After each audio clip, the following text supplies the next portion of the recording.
You know what's so great about success, gentlemen, and I want you to keep this in mind.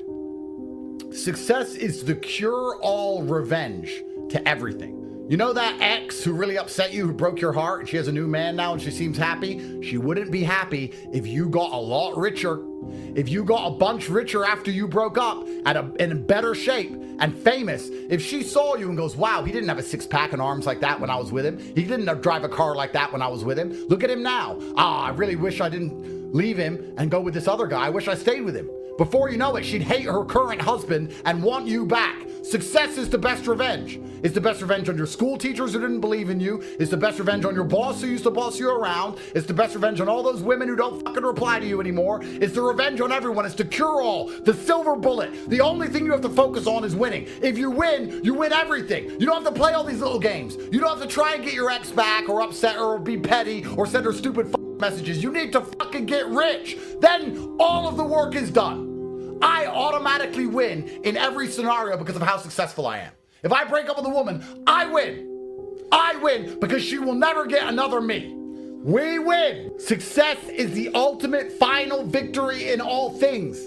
Don't you want revenge on the people who didn't believe in you? Don't you want revenge on your enemies? Don't you want revenge on everybody who abandoned you? People who thought you were worth nothing and worthless? Don't you want them to finally feel the sting of regret? Don't you want them to come across your Instagram profile after a few short years, see the life you're living and the man you've become, and to hate themselves? Don't you want your exes begging? Nothing makes me happier than the girls I haven't seen in years popping up again begging for another shot. There's nothing more beautiful than them messaging you. Been a while. Fucking skank. Shut up. It certainly has. That's winning. And you can win one way. Success is the only possible route to revenge. And if you go through life without taking revenge on those who wronged you, you're a perpetual perma-victim. If you're not out here becoming successful to get revenge on the people who didn't believe on you, you're a perma-victim who is nothing but a prey for predators. Are you going to live 70 long years with nobody who ever wrongs you regretting that decision? You're going to be 70 years old and everybody who ever treated you badly is going to be glad they did, because they're going to think of you as a fucking scumbag. They're going to think, I'm glad I don't talk to him anymore. I'm glad I left that guy. I'm glad I never believed in him. And they're going to be right. And you don't have motivation to go try, so they feel some regret. You want to just be the laughing stock of everybody who's ever interacted with you ever, and you lack motivation somehow? You don't have a six-pack, big arms, a bunch of money, a Lambo. You have none of those things, and all the people who ever said you were a fucking loser were right? That's how you're going to live your life as a man? It is go time. It always has been. It always will be. It's perpetual. It's never ending. Do you understand the difference? Do you understand there is a new level of life to unlock? Do you understand that everybody who has ever wronged you is currently laughing at you? If you don't feel like going to the gym and you don't feel like joining the real world, you don't feel like making money, let me say this to you. Everybody who ever wronged you is currently laughing at you because you are not more successful than them. They were right. Everybody is laughing at you. Behind your back, you're a man. Have some dignity. Have some honor. Stand up. Everyone is making fun of you. And the only possible revenge is success. It should be all you think about. It should be all you do. It doesn't matter who the president is. Nobody's coming. No one's going to save you. You need to do it. Yourself. Just you. By yourself. Get up and do it. Otherwise, they're going to be right. You're going to lose your youth.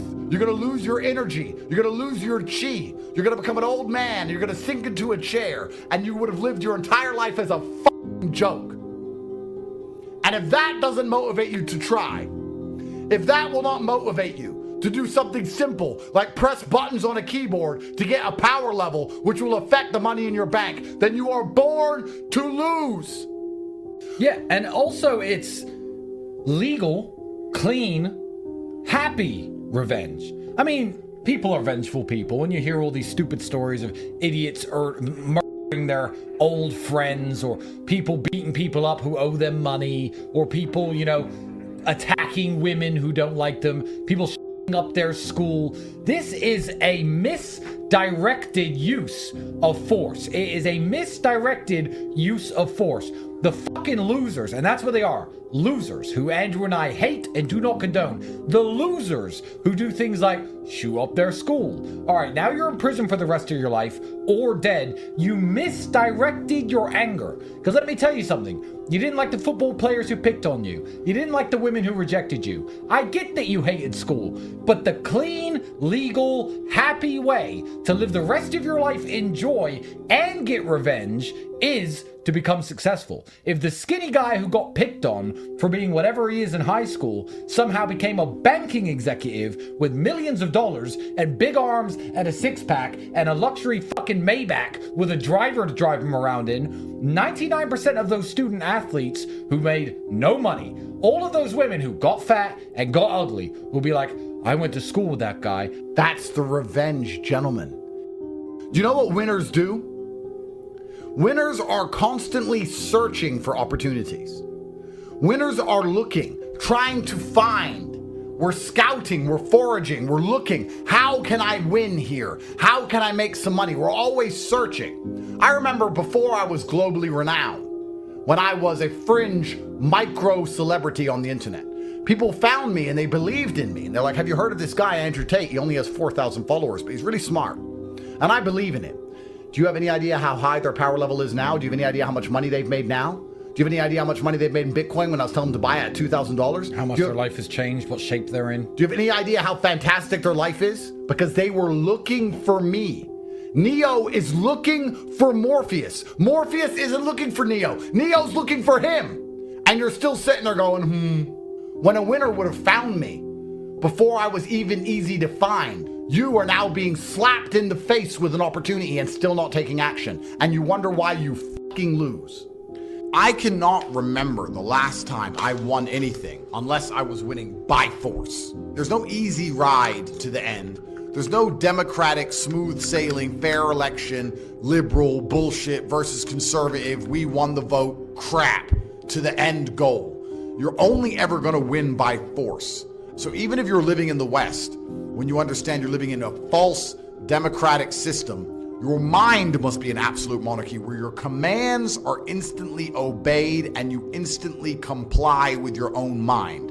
If your mind says, I'm going to train today, your body must instantly comply with the overlord, which is your intention. You know, people talk about motivation all the time, and I'm tired of getting asked this fucking question. Let me explain something to you about motivation. If you felt like doing something and you didn't do it, you were never motivated. How you feel has absolutely nothing to do with motivation. Motivation can be measured purely by the action in and of itself. Did you take action? If so, you were motivated enough to do it. Even if you didn't want to do it, even if you hated the idea of doing it and was resentful about the fact you had to do it, that is motivation. Because when you look at words like procrastination, they give big fancy titles for this. What procrastination is essentially is wanting and needing and knowing that you must do something and disobeying yourself. That's the most ridiculous thing in the world, because if you can't listen to yourself, how do you expect anyone else to ever listen to you? If you can't listen to your own commands, you have no chance of having authority over everybody else, because people can smell it. They can tell a dosser when they see one. So in a democratic society, if you're unhappy with your ruler, you simply try and vote for somebody else, assuming democracy is real, which we know it isn't. In a kingdom, in an absolute monarchy, if you're unhappy with your ruler or you're unhappy with the country, you leave. And I think men at home today need to be absolute monarchs over their lives, and anyone who's unhappy with your leadership has every right to leave. Let's imagine this. You're an absolute monarch of your life. You say what you want to do, you say how you want it to be, you say how you're going to live, you get it done. If a woman decides to stick by you with your absolute instruction and command, then she believes in your leadership. If she leaves you because you are not bending or breaking to her will, because there's an absolute monarchy that you own, that she is living within, then you're going to find yourself very, very lonely. So a great way to measure your capability as a man is to wake up and say, this is the life I want to live, this is how I'm going to live it, this is what I'm going to do, and see who's sticking around beside you afterwards. So you can live with absolute monarchy and reign as a king, and you're going to find out a lot about your capability, not only from women, but from men too. What men want to stick by you when you say, look, this is how I'm going to live my life. This is what needs to be done. This is the life I'm going to live. If you're going to have the mentality of a democracy and start sitting around with your girlfriend or your friends and talking about what maybe should you do, you're now spending all your potential energy infighting in a bullshit civil war instead of actually focusing on the tasks at hand. And this is why people fail. Monarchies are built on the faith in the king himself. Democracies are actually based on the forever promise of a better future. Democracies are based on the fact that you have an idiot ruling you now, but don't worry, you get rid of the idiot and replace him with somebody competent later. And of course, another idiot wins, and you get told, don't worry, at the next chance, you get to get the idiot out. A king has an obligation to his constituents, which is why you need the mindset of a king for the exact same reason. You now have an obligation to the people who believe in you. You now have an obligation to yourself. You can no longer delay it. You can no longer procrastinate. You can no longer live in the promise of a better tomorrow, of a perfect future. There is right now, and you have obligations you must fulfill. By fulfilling your obligations to yourself, you default fulfill your obligations to everybody who believes in you and cares about you and loves you and relies on you. You're not trying to get strong and get rich just to buy dumb shit. You're doing that because you owe it to yourself. You're doing that because it's going to please your ancestors and please God and please the universe. And by extension, you are automatically going to become more valuable to everybody else who believes in you, which strengthens your kingdom, strengthens your absolute authority. And there are some times in life as a man, you need absolute authority to be effective. If this house sets on fire, I need to be able to say to my woman, get up, run. I don't have time for her to say why. Where's the fire? Maybe you can put it out. My friend's boyfriend didn't yell at her like that. There's no time. I gave a command and I expect to be obeyed because it allows me to save her life and mine. If you do not have absolute authority over the people you are providing and protecting, you are not actually effective as a leader at all. What you have to look at is the price that you pay for procrastination and the price you pay for a lack of assertiveness in your life. In England, this dream of, oh, it's going to get better under this guy. Oh, we can vote him out. Let's get better under this guy. Tony Blair, Gordon Brown, David Cameron, and we just run through this endless series of morons. The price you pay is a wasted life because we only get one spin at this. And if you throw it away, you've thrown everything away. There's nothing more beautiful than absolute accountability as a man. Absolute accountability for all things, both the good and the bad, to blame absolutely everything on themselves. I promise you, if you stop making excuses, you stop waiting and praying for some kind of better future, and you wake up every day and say, all of the good in my life is my fault, and all of the bad in my life is my fault, and I'm the only one who can fix this. It's never going to get better by itself. It's never going to be easy. I have to win by force. I must force myself and my mind to brutally perform.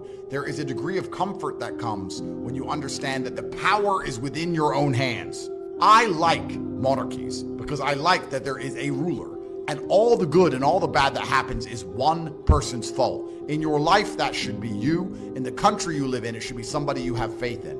You're not going to argue with yourself about what mentality you should have or how you should implement a mindset to be most combatively effective if you're already working the best. You're not going to doubt your mind if you're already massively successful in all realms. How can you tell me that my mindset is wrong and the way I think and act is not the correct way to be a man if I ruthlessly outperform everybody? Why would I want the mentality of these little trolls who nobody even knows who they are? Why would I want to adopt the thinking of sad losers when I can be a competent, capable, and happy winner? If you start to succeed in the way you need to succeed, you will no longer doubt your thinking patterns. Why would you go to a therapist and beg them to change the way you think and feel if it was leading you to where you wanted to go? If the way you thought and the way you felt, even if it wasn't a positive feeling, was giving you the results that you wanted, you would still want to retain that mindset. Isn't it beautiful for a man to turn up, try his absolute best, and be completely responsible for the results?